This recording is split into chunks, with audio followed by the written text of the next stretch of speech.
Hello guys, most welcome. हम कर रहे हैं बिजनेस लॉ। बिजनेस लॉ के अंदर इंडियन कॉन्ट्रैक्ट एक्ट मैम ने करवा दिया है, मैं करवा रहा हूं आपको sales of goods act 1930। But इस एक्ट को स्टार्ट करने से पहले ये जो मैंने यहाँ पर बहुत अच्छे नोट्स बनवाए हैं इससे आपको काफ़ी मज़ा आएगा समझने में। एक बार क्लास देख लोगे तो फिर भूलोगे नहीं। बट इस एक्ट को स्टार्ट करने से पहले मैं एक छोटा सा वीडियो आपको दिखाना चाहता हूँ। थोड़ा फनी टाइप का वीडियो है, लेकिन इस वीडियो के अंदर जो सेल्स की जा रही है उससे रिलेटेड हम काफ़ी सारी चीज़ें समझ पाएंगे जो आगे एक्ट में हमको समझनी होगी। तो चलिए करते हैं हम यहाँ पर स्टार्ट इस वीडियो को। लूट मचा रखी है। अगर ये ना होता तो मैं तो लूट ही गया था। क्यों? क्योंकि यहाँ कल एक फूलदान 75 रुपए का मिल रहा था, आज 300 का हो गया। 300? एक ही दिन में इतनी लूट? आप नहीं समझेंगे। क्यों? आपका स्टैंडर्ड फुटपाथ का है। क्या मतलब? आपकी नाक करी। कैसे? आपके घर में मेहमान बैठे हैं और सामने ये फूलदान पड़ा है। अब मेहमान ने पूछा कि भाई ये फूलदान कितने का लिया? आप कहेंगे 5 रुपए का। नहीं, लेकिन मेहमान ये जानता है कि ये फूलदान हर फुटपाथ पे मिलता है। अब बताइए आपकी नाक कटी या नहीं? कट। इसीलिए मैं अपना सारा सामान डिपार्टमेंटल स्टोर से खरीदता हूँ। लेकिन जब ये फूलदान फुटपाथ पे 5 रुपए का मिलता है। अरे फुटपाथ के फूलदान में और स्टोर के फूलदान में कोई फर्क नहीं होता? क्या फर्क होता है? फूलदान फूलदान है। अरे आपके घर में कुत्ता है? कौन सा? पामरेरियन। आप पमेरेनियन क्यों पालते हैं? सड़क पर घूमता हुआ पिल्ला क्यों नहीं पालते? क्योंकि पामरेरियन और सड़क में घूमते पिल्लों में फर्क होता है। बिल्कुल वैसे ही स्टोर के फूलदान में और फुटपाथ के फूलदान में भी फर्क होता है, समझे? इसीलिए तो मैं अपना सारा सामान डिपार्टमेंटल स्टोर से ही खरीदता हूँ। लेकिन जब ये फूलदान फुटपाथ पे 5 रुपए का मिलता है। अरे 5 रुपए वाला फूलदान टूट जाता है। अरे टूट तो 300 वाला भी जाता है। 300 वाला नहीं टूटता। जब 5 वाला टूटेगा तो 300 वाला भी टूटेगा। नहीं टूटेगा। टूटेगा। नहीं टूटेगा। अरे मैं कहता हूँ टूटेगा। नहीं टूटेगा। ठीक है, तो मैं तोड़ कर दिखाता हूँ। दिखाओ। पहले लाओ, अब 300 वाला दो। पहले 300 रुपए निकालो। क्या मतलब? अरे जनाब पहले इसे खरीदिए, अगर टूट गया तो कौन जिम्मेदार होगा? ये 300 रुपए लो और अब तुम्हें दिखाता हूँ ये कैसे टूटता है। एक नहीं, ये तो मैंने 300 देकर खरीदा था। इसीलिए ये टूट नहीं सकता। जनाब महंगी चीजें टूटने में दुख होता है और फुटपाथ की चीज टूटने से इतना दुख नहीं होता क्योंकि वो सस्ती होती है। इसीलिए मैं अपना सामान डिपार्टमेंटल स्टोर से खरीदता हूँ। अब यहाँ पर इस वीडियो के अंदर देखिए, यहाँ पर इस वीडियो के अंदर देखिए 3 लोग हैं, ठीक है? कितने लोग हैं? 3 लोग हैं इस वीडियो के अंदर। सबसे फर्स्ट है सेल्समैन, जो कि बहुत ज़्यादा चतुर है, आपने देखा। तो ये तो हो गए हमारे सेलर। ये कौन हो गए हमारे? सेलर। ये भाई साहब है हमारे सेलर, ओके। और ये कौन है अंकल? ये भी कम नहीं है, ये हमारे बायर। बायर कम कैसे हो सकता है भैया? ओके, जब सेलर ऐसे होंगे तो बायर भी तो फिर होशियारी होते हैं, ओके। तो ये सेलर है, ये बायर है। इन्होंने इनको 300 रुपये दिए ये फूलदान खरीदने के। तो 300 रुपये क्या हो गई? Price, money, okay. और इन्होंने इनको ये गुड्स दिया। तो ये जो गुड्स है ये क्या है? फूलदान। तो इसको हम क्या बोलेंगे? गुड्स। और गुड्स इन्होंने डिलीवर किया है तो इसको क्या बोलेंगे? डिलीवरी। डिलीवरी बोल देंगे इसको, ठीक है, ओके। अब आप पूछोगे सर ये तो ठीक है, कौन सी डिलीवरी है? Physical delivery. आगे मैं आपको बताऊंगा भी इस एक्ट के अंदर, ठीक है? ये सब तो सर सही है। ये कौन है बंदा जो बार बार बोल रहा है मैं तो अपना सामान डिपार्टमेंटल स्टोर से ही खरीदता हूं? भैया ये है एजेंट। हाँ जी, ये अंकल को पकड़ के ये लाया होगा ताकि ये इनसे कमीशन ले सकें। और एजेंट्स जो है ऐसे ही काम करते हैं ताकि कमीशन बेसिस पे। आइए अब इन डेफिनेशंस को, इन टर्म्स को हम एक्ट के अंदर भी पढ़ते हैं और समझते हैं। तो चलिए स्टार्ट करते हैं। ये रहा आपका act, the sales of goods act 1930। 1930 क्यों है? क्योंकि इसी ईयर में ये एक्ट अप्लाई हुआ था 1930 के अंदर। बट आपको बता दूं थोड़ा और अगर पीछे जाएं, वैसे 1930 में वो ऑलरेडी बहुत पीछे हैं, लेकिन थोड़ा और पीछे जाएं तो जब ये 1930 में एक्ट बना है तो उससे पहले कौन सा एक्ट था सेल्स के ऊपर लगता था? तो वो एक्ट था इंडियन कॉन्ट्रैक्ट एक्ट 1872। आप बोलोगे सर ये तो मैम ने कराया इंडियन कॉन्ट्रैक्ट एक्ट 1872। हाँ, ये तो अभी भी लगता है, हाँ। बट उस टाइम इसके अंदर सेक्शन थे उस समय, कौन से? सेक्शन नंबर 76 से लगाकर 123, इतने सारे सेक्शन जो है वो ओनली सेल्स ऑफ गुड्स के ऊपर ही अप्लाई होते थे। बाद में क्या किया गया? 1930 को ये 76 से लगाकर 123 के सेक्शंस ट्रांसफर करके एक नया एक्ट बनाया गया, जिस एक्ट का नाम दे दिया गया the sales of goods act 1930। इसके अंदर 76 से लगाकर 123 तक के सेक्शन यहां ट्रांसफर कर दिए गए कॉन्ट्रैक्ट एक्ट से, कुछ सेक्शंस और जोड़े गए, टोटल सेक्शन है इस एक्ट के अंदर 66 और the sales of goods act 1930 हमको पढ़ना है। ओके, और दोनों के दोनों एक्ट आजादी से पहले के अंग्रेजों के टाइम के जेलर है हम, तो ये अंग्रेजों के टाइम के जेलर तो नहीं है, ये अंग्रेजों के टाइम के एक्ट है। ओके, और इसमें से हमको पढ़ना है ये वाला। चलिए जी पढ़ते हैं। अब यहां पर थोड़ा सा इंट्रोडक्शन देखिए। It come into force on 1 जुलाई 1930, 1 जुलाई 1930 को अप्लाई हुआ था। डेट याद रखना, पूछ लेते हैं। ये पूरे इंडिया में अप्लाई हो गया है, पहले जम्मू एंड कश्मीर को छोड़ करके था, अब ऐसा नहीं है। ओके, जनरल और है भी तो आप चेक कर लेना थोड़ा सा, मैंने जो अमेंडमेंट बुक देखी उसमें तो इतना लिखा हुआ है कि पूरे इंडिया में अप्लाई होता है।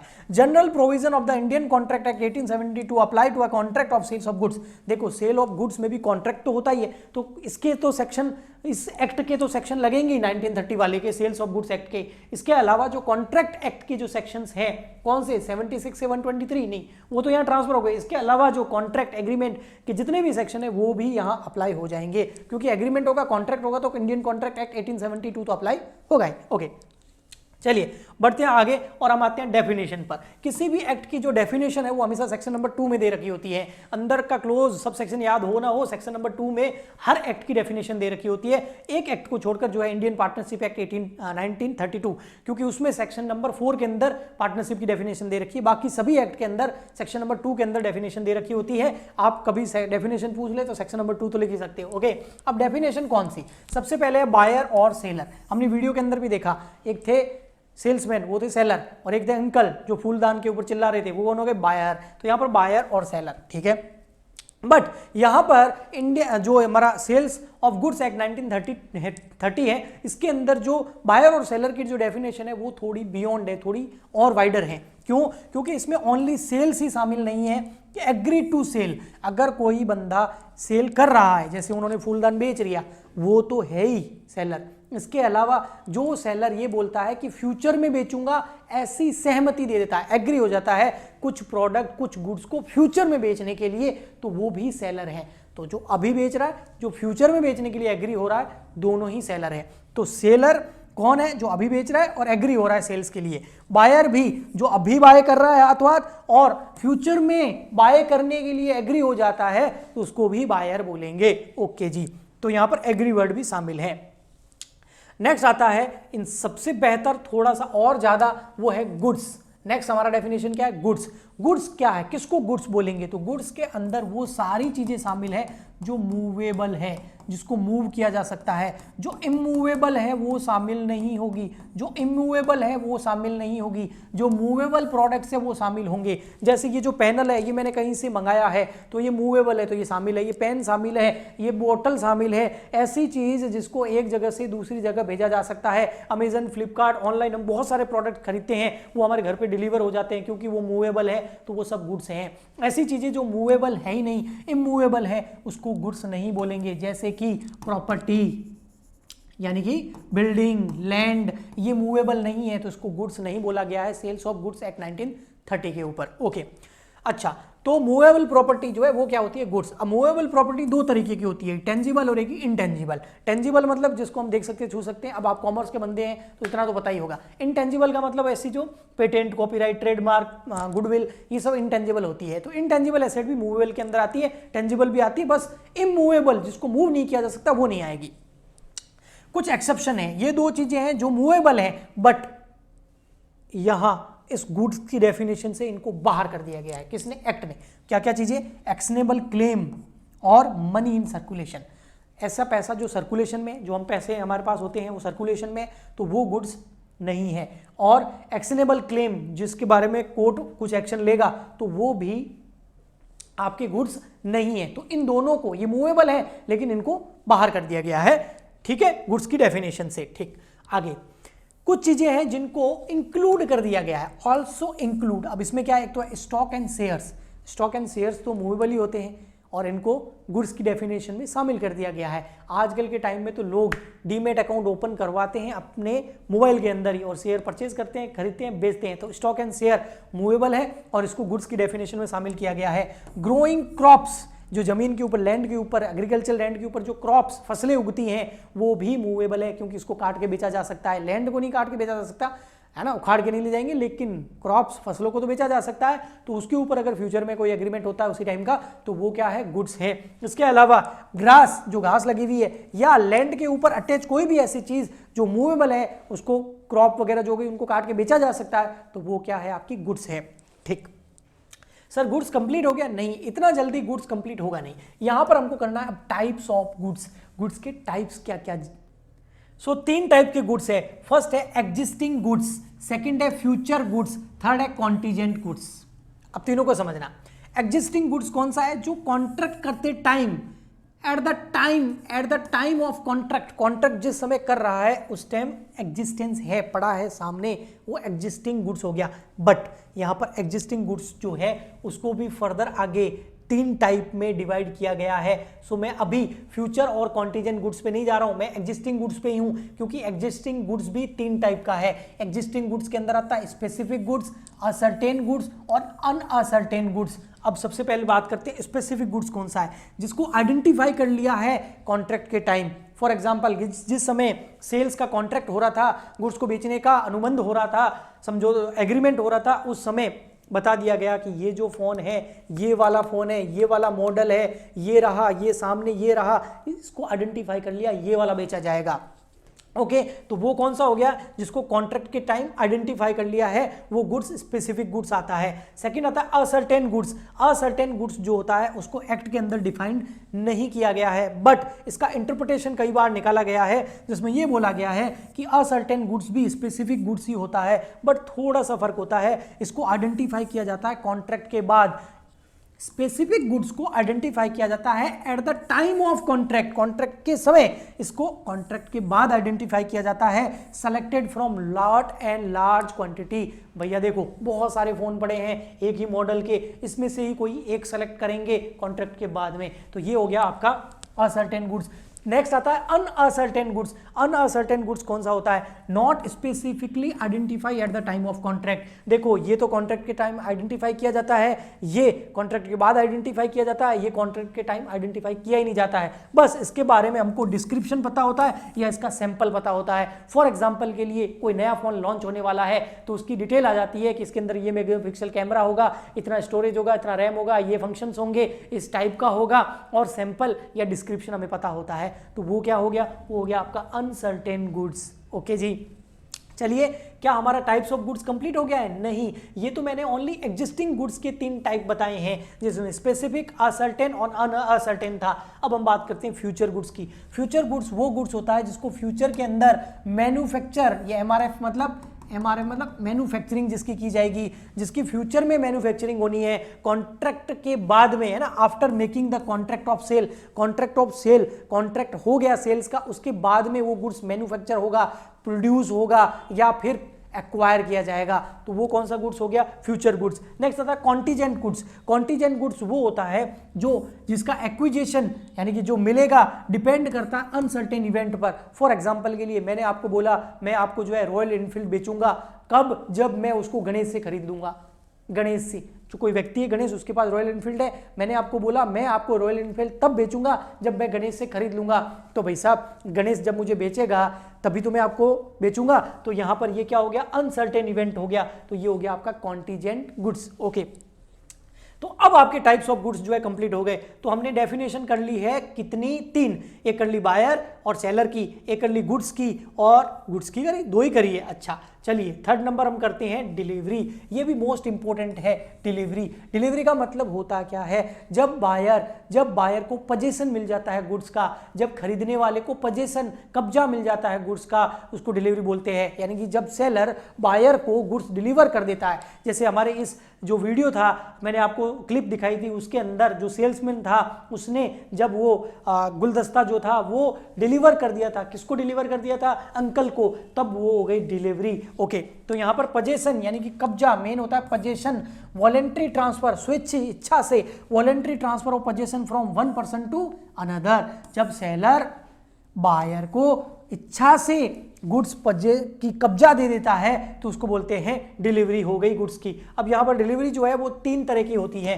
फर्स्ट होती है एक्चुअल डिलीवरी वो होती है फिजिकल डिलीवरी, या फिर थर्ड पर्सन के बिहाफ पर भी, बायर के बिहाफ पर थर्ड पर्सन को भी डिलीवर हो जाता है। फॉर एग्जांपल के लिए ये जो फ़ोन है ये मैंने बेच दिया है, किसको? मैंने बेच दिया है आपको। तो अगर ये मैं फ़ोन आपको दे देता हूँ, ये लो फ़ोन, तो आपने ले लिया, मैंने पैसे ले लिए, ये हो गई कौन सी डिलीवरी? Physical delivery. या फिर आपके कहने पर मैं किसी और को दे देता हूं, आपका कोई फ्रेंड है, आपने उसको भेजा है और मुझे बोल दिया उसको दे दो, और मैं उसको दे देता हूं, तो ये थर्ड है ना, पार्टी थर्ड पर्सन को आपके बिहाफ पे मैंने गुड्स की डिलीवरी दे दी। नेक्स्ट आता है आपका कंस्ट्रक्टिव डिलीवरी। अब इसको समझना, इसको मैं एक एग्जाम्पल से समझाऊंगा तभी ये समझ में आएगी, ठीक है। इसमें क्या हुआ, एक तो यही ले लेते हैं कि सर ये जो है मैं आपको बोल रहा हूँ ये लो फ़ोन आपको भेज देता हूँ, आप खरीदने के लिए रेडी हो, और आपने इसके बदले में मुझे पैसे दे दिए, ठीक है। तो अब यहाँ पर फ़ोन अभी तक मेरे पास ही पड़ा है, आपने पैसे दे दिए मुझे, और आपने मुझे बोला कि सर ये समझ लो मेरे पास, मेरे को मिल गया है, मेरे को आप पे पूरा विश्वास है, समझ लो गुड्स मेरे को मिल गया है, लेकिन पोजीशन अभी भी मेरे पास पड़ी है, सेलर के पास में पड़ी है, बट आपने बोला है। तो ये हो गई आपकी कंस्ट्रक्टिव डिलीवरी। नहीं सर समझ में नहीं आया, मज़ा नहीं आया, एक और एग्जाम्पल दो। चलिए एक और देता हूँ। यहाँ पर देखिए, ये है मिस्टर ए और ये है मिस्टर बी, समझना आप। अब ए ने जो है इसको गुड सेंड किया, ए ने जो है इसको क्या सेंड किया? गुड सेंड किया। ए ने इसको गुड सेंड किया, गुड सेंट ऑन सेल नहीं, सेंट भेजा है, बेचा नहीं है, Saint on approval basis, approval basis. इसका मतलब ये हुआ ए ने गुड्स भेज दिया है बी को इस बेसिस पे कि अगर बी को पसंद आएगा तो बी खरीदेगा, वरना वापस कर देगा, वरना वापस कर देगा। अब यहाँ पर अगर बी को ये गुड्स आ जाता है पसंद और बी इसको रख लेता है और इसको पेमेंट कर देता है, तो बताओ मुझे क्या अब गुड्स की डिलीवरी होगी? नहीं, नहीं होगी। नहीं समझे? वापस बताता हूँ, देखो वापस समझना। यहाँ पर ए जो है, ए ने क्या किया? गुड्स भेजा है, बेचा नहीं, भेजा है, सेंड किया है अप्रूवल बेसिस पे कि अगर बी को पसंद आएगा तो गुड्स बी ले लेगा, वरना रिटर्न कर देगा, ठीक है। अब यहाँ पर इस केस में अभी गुड्स किसके पास में पड़ा है? अभी गुड्स जो पड़ा है वो पड़ा है बी के पास में, लेकिन बी ने उसको परचेज नहीं किया, अभी पड़ा है, पसंद करेगा, इसको पसंद आएगा तो खरीदेगा। लेकिन यहाँ पर गुड्स का पोजीशन कहाँ है? गुड्स का पोजीशन बायर के पास में पड़ा है, पोजीशन कब्जा इसके पास में आ गया है, और ओनरशिप कहाँ है? ओनरशिप अभी भी ए के पास में पड़ी है, सेलर के पास में पड़ी है। अब यहाँ पर अगर गुड्स पसंद आ जाता है बी को और वो बोलता है ठीक है मैं खरीद लेता हूँ और तेरे को दे देता हूँ पेमेंट, पैसे दे देता हूँ, तो इस केस में अभी बताओ पोजीशन किसके पास में? पोजीशन ऑलरेडी बी के पास में है, तो ये कौन सी डिलीवरी हो गई? कंस्ट्रक्टिव डिलीवरी, क्योंकि पोजीशन ऑलरेडी उसके पास में पड़ी है। ओके, नेक्स्ट आता है सिंबॉलिक डिलीवरी। सिंबॉलिक डिलीवरी का एक एग्जांपल आपको दे देता हूं। वैसे इसकी डेफिनेशन आप पढ़ेंगे तो थोड़ा अजीब सा लगेगा, लेकिन मैं एक सिंपल एग्जांपल देता हूं जिससे आप समझ जाएंगे। बहुत सारी शॉप्स पे टोकन वाला मामला चलता है, चाहे आप वहाँ पर चाय पीने जाए, कॉफ़ी पीने जाए, या ब्रेकफास्ट करने जाए, या फिर आप जो है कुछ स्वीट्स खरीदने जाए। बहुत सारी शॉप्स ऐसी होती है जहाँ पर टोकन के हिसाब से काम चलता है, समझे? कैसे टोकन के हिसाब से? आपको कुछ अगर परचेज करना है, चाय पीनी है, ब्रेकफास्ट करना है, तो आपको काउंटर पर जाके एक टोकन लेना पड़ता है और आप पेमेंट कर देते हैं काउंटर पर, टोकन आपने ले लिया। अब ये टोकन जो है ना, ये कैसी डिलीवरी है? सिंबॉलिक डिलीवरी है, यानी कि अब अंदर जाके आप जब टोकन दिखाओगे तब आपको चाय या ब्रेकफास्ट मिल जाएगा, तो टोकन के बेसिस पे आपको डिलीवरी मिलेगी। ये हो गई सिंबॉलिक डिलीवरी। ओके, ठीक, तो ये हो गया आपका फॉर्म्स ऑफ डिलीवरी। तो 3 पॉइंट हो गए, एक बायर सेलर, एक टाइप्स ऑफ गुड्स, गुड्स का हो गया क्या है, और नेक्स्ट हो गया आपका डिलीवरी। नेक्स्ट पॉइंट चलते हैं हम फोर्थ आता है आपका document of title of goods. Document of title of goods क्या होता है, आइए समझते हैं। लेकिन सबसे पहले देखते हैं कि document of title of goods होते कौन कौन से हैं। तो इसके अंदर आता है bill of landing, dock warrant, warehouse keeper certificate, ware finger certificate, railway receipt, multi modal transfer documents. ये जितने भी नाम लिखे हुए हैं ये सबको बोला जाता है document of title of goods. Document to title of goods, ये एक्चुअल में क्या होता है, जब गुड्स को एक जगह से दूसरी जगह ट्रांसफर किया जाता है तब ये सारे document of title of goods जो है वो काम आते हैं। वैसे document of title of goods जो होते हैं वो 2 टाइप के होते हैं। Document of title of goods जो होते हैं वो 2 टाइप के होता है। एक तो होता है document showing title, document showing title, और एक होता है डॉक्यूमेंट ऑफ टाइटल। फर्क क्या होता है इसमें? जो ये जो होता है ना, इसको ट्रांसफर नहीं किया जा सकता, इसको ट्रांसफर नहीं किया जा सकता बेटा, ठीक है? किसको, इसको, ये डॉक्यूमेंट ट्रांसफरेबल नहीं होता है और इसको ट्रांसफर किया जा सकता है, इसको ट्रांसफर नहीं किया जा सकता। समझे? इसका बेस्ट एग्जांपल हर टीचर देता है, मैं भी दे देता हूँ। फॉर एग्जांपल के लिए जो किसी भी कंपनी का जब पुराने टाइम में, आज के टाइम में तो डीमेट अकाउंट हो गया है, तो आज के टाइम नहीं, पुराने टाइम में चले जब डीमेट अकाउंट जब ओपन नहीं होते थे, डिजिटल ट्रांसफर नहीं होता था, उससे पहले जब भी हमें किसी कंपनी का शेयर खरीदना होता था तो हमें दो चीज़ें मिलती थी, एक मिलता था शेयर ऑफ सर्टिफिकेट या फिर मिलता था शेयर वारंट। तो दो चीज़ें मिलती थी, या तो सर्टिफिकेट ऑफ शेयर का सर्टिफिकेट मिल जाता था या फिर शेयर वारंट मिल जाता था। तो शेयर सर्टिफिकेट या शेयर वारंट दोनों में थोड़ा सा फर्क होता था। इन दोनों का एग्जांपल देता हूँ। शेयर सर्टिफिकेट अगर आपको मिल जाता था तो उसके ऊपर आपका नाम लिखा होता था, जैसे मैं खरीद रहा हूँ तो मेरा नाम, आप खरीद रहे हो तो आपका नाम लिखा हुआ होता था। ओके, तो उसको बोलते थे शेयर सर्टिफिकेट। वो ये है डॉक्यूमेंट शोइंग टाइटल। इसका मतलब ये होता है कि अब आप उस शेयर को या इस डॉक्यूमेंट को शोइंग टाइटल वाले को बेच नहीं सकते किसी को। अगर बेचना है तो आपको पहले अपना नाम कंपनी से कटवाना पड़ता था और फिर आप बेच सकते थे, परमिशन लेके बेच सकते थे, वरना नहीं बेच सकते थे, वरना उस शेयर सर्टिफिकेट को ट्रांसफर नहीं कर सकते थे, जो कि उसको बोलते हैं डॉक्यूमेंट शोइंग टाइटल। एक होता था शेयर वारंट। शेयर वारंट क्या होता था? वो डॉक्यूमेंट ऑफ टाइटल होता था। क्यों? क्योंकि शेयर वारंट के ऊपर किसी भी पार्टी का नाम नहीं लिखा होता था, वो भी शेयर ही होते थे लेकिन उसके किसी का नाम नहीं लिखा होता था, तो कंपनी से परमिशन लेने की जरूरत नहीं थी, आप उसको ट्रांसफर कर सकते थे। तो ये होते हैं बेटा document of title of to goods. चलिए हम बढ़ते हैं आगे। आगे आता है हमारा एजेंट, जो बार बार उस वीडियो के अंदर जो मैंने आपको शुरू में दिखाया उसमें बोल रहा था ना, इसीलिए मैं अपना सामान डिपार्टमेंटल स्टोर से खरीदता हूं। जी हाँ, तो वो एजेंट था, उसको मिल रहा था कमीशन। तो एजेंट वो होता है जो सेलर और बायर को मिलाने का काम करता है और इससे सेलर का बिजनेस बढ़ता है और इस वजह से एजेंट को कमीशन मिलता है। चलिए ये कोई बड़ी बात नहीं थी। नेक्स्ट बढ़ते हैं प्रॉपर्टी। प्रॉपर्टी का मतलब वैसे ऑनरशिप से होता है। ओनरशिप, मालिकाना हक, स्वामित्व, तो ओनरशिप से होता है। अब ये जो ओनरशिप होती है दो तरीके की होती है, एक जनरल प्रॉपर्टी यानी कि जनरल ओनरशिप इन गुड्स और एक स्पेसिफिक स्पेशल प्रॉपर्टी यानी कि स्पेशल ओनरशिप इन गुड्स। इसका एग्जांपल देखिए, मिस्टर ए है और ये मिस्टर बी।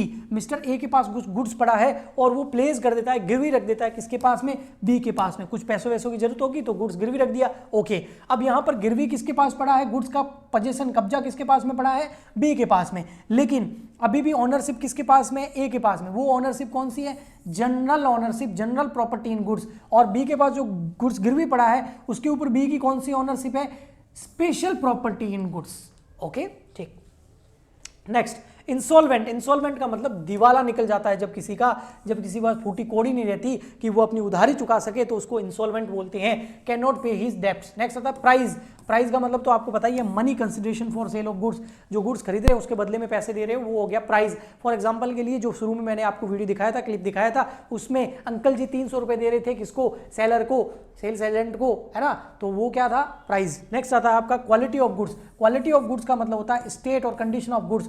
जो गुड्स है उसकी स्टेट क्या है, उसकी कंडीशन क्या है, वो है क्वालिटी ऑफ गुड्स। ये सिंपल था। ओके, तो मैंने यहाँ पर आज आपको इस एक्ट के बारे में समझाया और इसकी डेफिनेशन से यानी कि इसकी टर्म्स के बारे में बताया। नेक्स्ट लेक्चर में इसको आगे बढ़ाएंगे। अगर आपको अच्छा लगा है, समझने में मजा आया है, तो प्लीज़ ज़्यादा से ज़्यादा लाइक करें, शेयर करें, सब्सक्राइब करें, ताकि हम आपके लिए इसी तरीके का कंटेंट लाते रहे। तो मिलते हैं नेक्स्ट लेक्चर में। आज के लिए इतना ही, तब तक के लिए goodbye and thank you.